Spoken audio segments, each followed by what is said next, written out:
Good evening, good afternoon, and good morning, guys, girls, and people.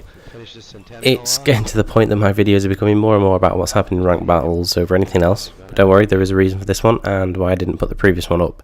Before, though, we cover the points, I found the annoying ranked battles. What I'm going to do is take a look at what's currently going on in the new ranked battles, and I'll go through the actual screen recording of that one and talk you through what's happening. So, what do we have here? We have the details regarding the ranked battles. Before we begin, that looks rather interesting. The Mastery Badge, Golpo Derpy, thank you very much for pointing it out. Could be something that's coming to that will thanks soon. But anyway, back on to ranked battles. There's going to be something new relating to it that I'll bring on to as we go down. But we're going to be doing tier 7s. Tier 7s only, it's going to be 7v7 as well, so it's all 7s across the board. There are going to be a lot of premium tanks, and I expect to see the Tiger 131 to pretty much take up the entire battlefield. People are going to be spamming red rounds, they're going to be playing the most OP heavy tanks because, let's be honest, they are really good. What you see here with the T29, possibly the Walker Bulldog, Tiger 1 definitely, the 131 definitely, possibly even the Hammer, which I do have, so I can see what it's like. I'm not very fond of it, but I'll find a tier 7 that I do like, possibly the T34-100, love that tank, and I do want to get my third mark in it. It's going to be going on from July the 28th to the 31st. It's obviously the weekend as normal. And one of the main differences is there is no artillery. If it wants to highlight, there we go. No artillery whatsoever. Which is kind of a good thing, but they weren't very useful. When you did find them in the game, they didn't really do much. It's kind of difficult when you have only 7 people to aim at. You've not really got many people in front of you. And you do find that people shouldn't stay still, but there you go. People do that. But artillery is not going to be in the game, so that's all good. So as we go down, the basic explanation about ranked battles is the fact that it's a ranked version of normal gameplay. Just the fact you're playing 7v7, and you do have a league-based system. You will earn silver, you will earn XP, but you will not have anything affected stats-wise. The matchmaking that it's going to be based on now looks to be better explained than before. So your current league that you're in will expire after 90 seconds. The current surrounding leagues that you're in, which I don't know if it's, say, 1 or 2 leagues. I would presume 1 or 2 would be the best before it then goes to any league after 120 seconds. That being after 120 seconds after the first 120 seconds, which is 2 minutes. I'm not quite sure how much that is, but I wouldn't presume it's more than 1 or 2.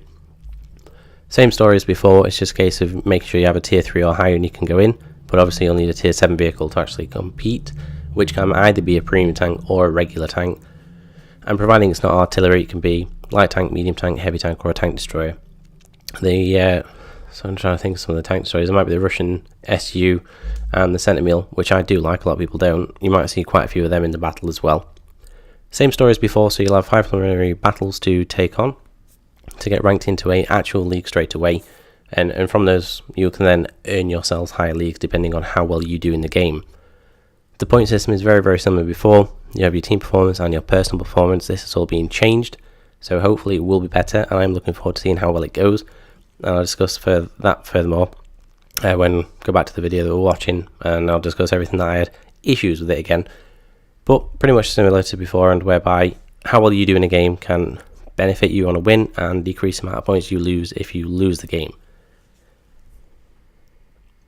Going on to the maps and modes, I think the ones that have been included, Port Liberty Falls, Ensk and Wide Park, the ones on the left were all the ones that were there before. I'm not particularly fond of Ghost Town, never have been, don't particularly like the map. Himmelsdorf is a very unusual one. If you play Himmelsdorf, bum rush the middle. Do not go up the top. There's no point.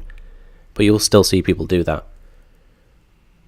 I'm trying to think of the other ones. Ensk, I don't like Ensk either. But that's going to be one of the things you'll notice is even though people are playing 7v7, they don't seem to realise that you have to play the game differently because there's less tanks. So if you have an opportunity to go, for example, Ensk, you would go into the town to make sure you have lots of cover.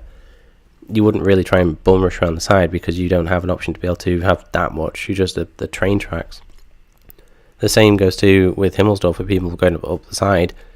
Wide Park, you could probably see much going the same. Port, and if you're spawning on the top, people will tend to go the same direction. If you spawn on the bottom, expect to be a wide spread of people. But it's not bad. There's more variety in there. I do like Cliff and I do like Mines. Mines, I can't tell which one I like the best. Old beater maps. I've got the nostalgia feel to it. But anyway, moving on to the leagues and rewards, same as before. So you start off with the Iron, Bronze, Silver, Gold, Platinum League, Master League, Senior Master League, Chief Master League, and finally the Grandmaster League. Depending on where you go, you will then have an opportunity to win certain prizes. You have to be in this league by the end of the ranked battles in order to get it, and it's not cumulative. So for example, if you get Platinum League, you won't get the prizes in Bronze, Silver or Gold. It will just be whatever you have there. I only managed to make it into the Platinum League before, I think. I can't remember, and that's when I stopped because I was getting really annoyed with the way the point system was working. It wasn't ideal for me, and I needed Silver saving because you will fire a lot of red in ranked battles. I would personally just play this probably for the boost stops, the premium, and all this. The Silver is negligible, to be perfectly fair, when you can earn that amount in less than in a very short period of time. If you've got a premium tank, you could earn a load of Silver without even trying. So you just play for the premium and the boost stops themselves. Again, you just have to make sure that when you finish in the league, you have to sign in before the next rank battle starts within 2 days, which, to be honest, if you play this game, you will do anyway. So you've got no worries with that. The end of season comes. Left to right is your actual badges that will appear on your profile. I can't remember which ones I actually have myself, but it will just be a case of, if you want to try and get them consecutively and have all the badges that are there, by all means go ahead for it. It's only to really show that you actually go into the league. If you want to try and get the highest one possible, you could do that as well. This is probably what I'll be trying to go for. Platinum's about the highest I'll end up probably getting, nothing too high. And finally, just the regular FAQ section is nothing too major. It's just all the general stuff which has already been answered in the thread itself.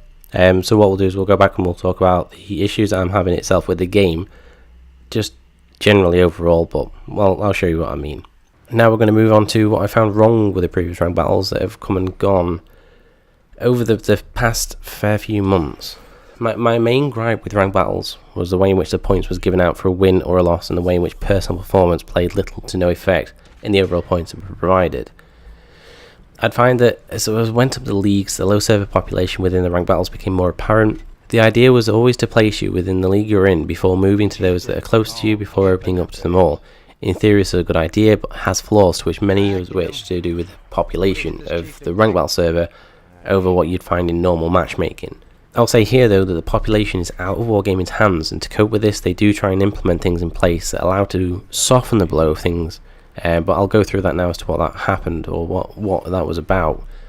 With the population of the server of ranked battles being lower, it was more often than not you would be pitted against those in lower leagues, or those that are unranked, because there were not enough people high enough up.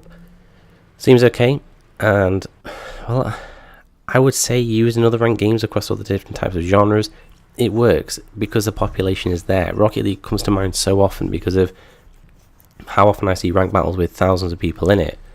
The idea for those games, so you find yourself against lower league opposition, was personal performance points.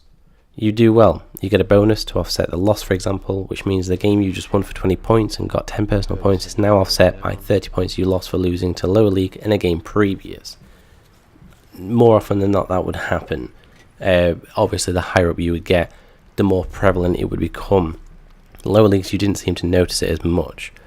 The problem came with personal points offered 0 on many occasions.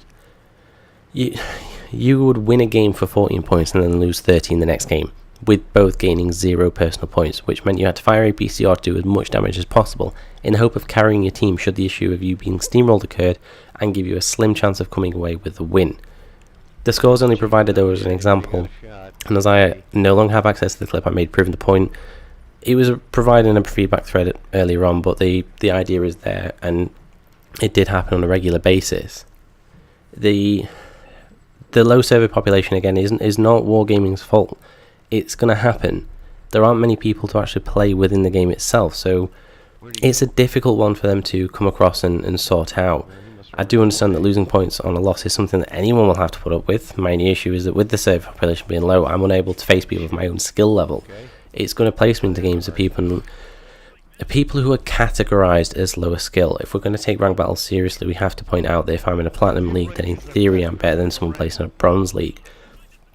But when you find that there are maybe 20 or 30 people in the rank queue, I might be the only person within the platinum league, for example, and there might only be one person who's 2 or 3 ranks above me. That person may get put on a team who then is filled with maybe gold players, and you'll find that, okay, so the person who's in this higher league has then got to try and pull their weight to carry a team successfully over and over and over again, and put up with the fact that people may not go the way they're meant to. If we take Cliff, for example, going down Death Valley, people do that, and it's really annoying because it's the high ground that you want in every kind of situation. And so you could find this person who's in, say, Senior Master League, who comes along and is unable to help his team out because they've all either died early or gone a way in which they're going to get taken out. So this person at the end of the game, whilst their personal performance in theory is good, they may have like 3k damage, they may have like the best base XP in the entire game, but because they're ranked so high up, the personal performance would come up as 0, and they would lose like 32 points because in theory, they've lost against lower league opposition, but they were not able to do anything about that. The way in which I always wanted this to be is to better compensate for that kind of problem. The low server population is not Wargaming's fault, but it's also not mine. If I'm able to get into a higher league, or if another player is able to get in a higher league, that person shouldn't be penalised for being good enough to get into that position, and that's what it always felt like. As it is now, it does look to be that the point system is going to be overhauled and resolved. I quote in a forum post of my, so to speak, gripe with it, and Max Chaos graciously replied to the thread, the picture's up now explaining it, that it looks to be resolved or overhauled, so to speak, and I am very much hopeful that this resolves it, this sorts it out. This is going to give better compensation for the times when a lower server population means that I'm going to be placed against people in the lower leagues. Fortunately, because of the timer it's going to take to happen, it may very well build up. I still probably will find that if I get into a higher league, or indeed if another player gets into a higher league, that they're going to be waiting until they're able to find lower leagues or people in all the leagues who are really low down, because of the population isn't just going to be there. Possible on the first day maybe, but not coming over the last day or two. But we'll wait and see. I do wait with bated breath, and I do hope it works out really, really well.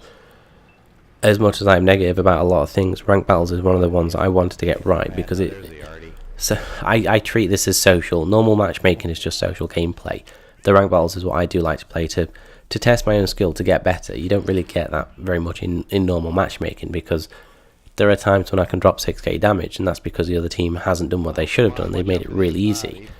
So that's nothing at all to do with my own personal skill, it's just the inability of other people to play. And it's happened whereby I've ended up getting absolutely nothing from a game because the team's got steamrolled, or I've done something of a mistake myself where I actually learn more.